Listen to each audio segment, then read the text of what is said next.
इंसान हालात के सामने मजबूर हो जाता है, कभी अपनों के सामने तो कभी परायों के सामने।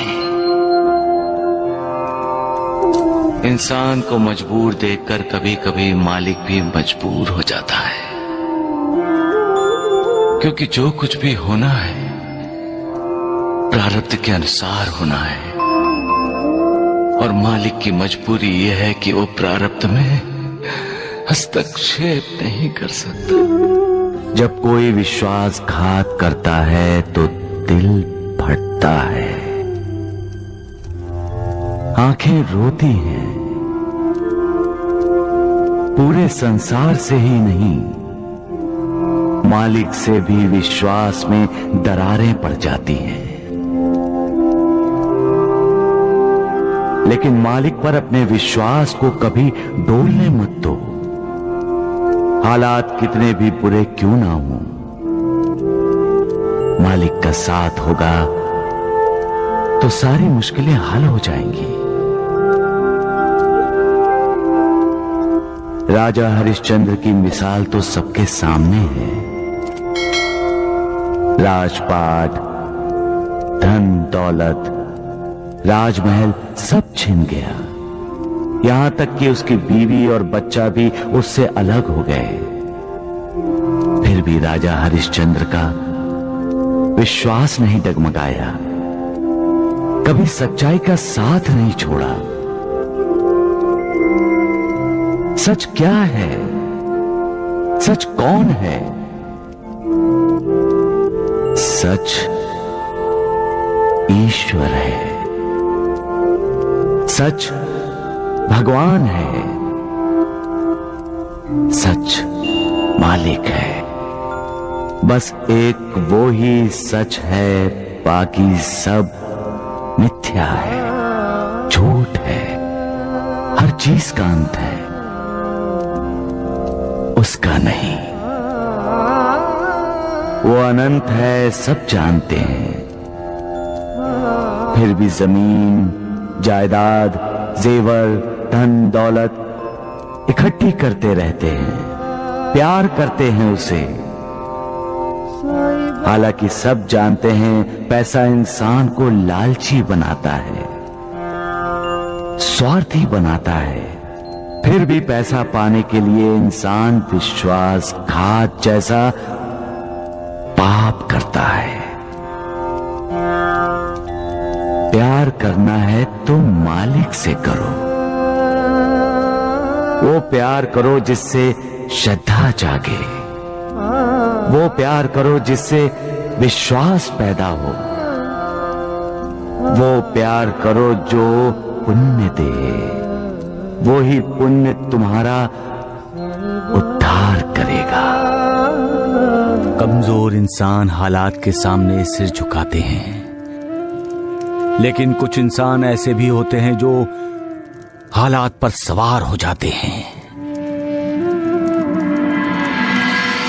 बाजी, हालात के सामने मजबूर होकर बच्चों को अपने से अलग करके उन्हें त्याग देना, ये फैसला गलत था।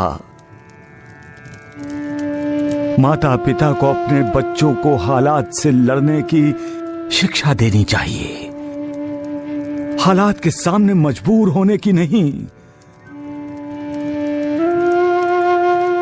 हालात के सामने मजबूर हो जाना ही पलायन है। ये सोच ही इंसान में निराशा को जगाती है।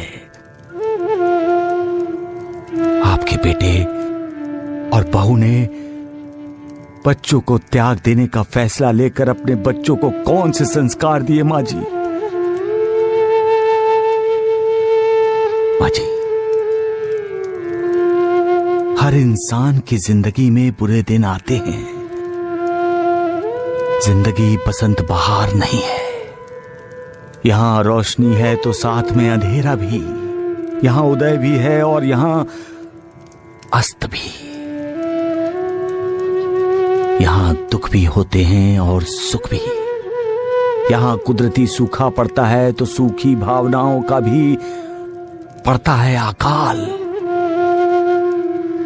माँ जी, अकाल पड़ना एक कुदरती व्यवस्था है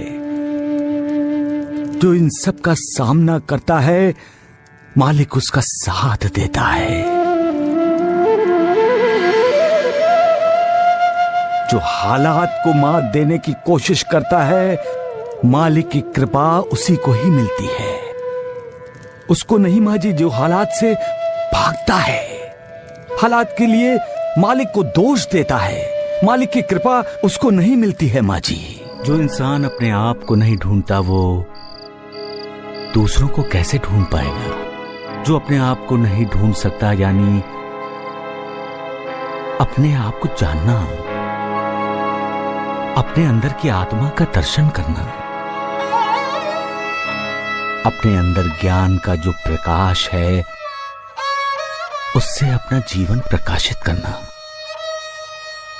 जब अपना जीवन प्रकाशित हो जाए तब दूसरों की खोज आसानी से की जा सकती है। कोई मिसाल दे सकते हो तुम? एक तपस्वी साधु का शिष्य था। कई वर्ष कोशिश करने के बाद भी वो ध्यान नहीं लगा सका। आखिर वो अपने गुरुदेव यानी उस तपस्वी साधु के पास गया। बोला, इतने वर्षों से मैं ध्यान लगाने की कोशिश कर रहा हूं लेकिन ध्यान लग ही नहीं रहा। तो फिर तपस्वी साधु ने क्या कहा? साधु ने कहा, तुम इस देश के राजा के पास जाओ, ध्यान कैसे लगाया जाता है वो तुम्हें शिक्षा देंगे। एक राजा? हाँ गुरुदेव। वो राजा के पास गया और जाकर उसने देखा कि राजा तो मदिरा और मदिराक्ष में डूबा हुआ है। हाँ गुरुदेव, ऐसा ही हुआ। नर्तकी का नृत्य देखने वाले राजा को देखकर शिष्य लौटने लगा। तो राजा ने उसे रोका और जब उसे ये पता चला कि शिष्य को साधु ने भेजा है तो उसने शिष्य को कहा कि अब आए हो तो हमें आतिथ्य सत्कार का अवसर दो, यही? बिल्कुल ऐसा ही हुआ गुरुदेव। आराम शिष्य ने कभी देखा नहीं था, उसे देखने को मिला, उसे अनुभव करने को मिला। और रात के भोजन के बाद जब उसे भव्य और ऐश्वर्य संपन्न शयन कक्ष में सोने को मिला तो वो जी भर के सोया होगा, और क्या? नहीं गुरुदेव, शिष्य एक पल के लिए भी नहीं सो सका। क्यों? क्यों नहीं सो सका? क्योंकि जिस पलंग पर वो लेटा था उसके ऊपर एक बहुत नाजुक धागे से एक तलवार लटक रही थी। ऐसा लगता था किसी भी वक्त धागा टूटेगा और तलवार सीधी उसके सीने में घुस जाएगी। कहानी का ये मोड़ अच्छा है साईं। सुबह हुई, राजा आया। उसने विनम्रता से पूछा, महात्मन, आपको नींद तो ठीक से आई ना? शिष्य ने कहा, राजन, इस लटकती तलवार ने मुझे रात भर सोने नहीं दिया। सोना चाहता था, नींद भी आ रही थी, लेकिन बार बार लटकती तलवार याद करके आंखें अपने आप खुल जाती थी। तब राजा ने क्या कहा? राजा ने कहा, मान्यवर, ध्यान ऐसे ही किया जाता है। ध्यान करने के लिए आंखें बंद करके पद्मासन लगाकर बैठना ही आवश्यक नहीं है।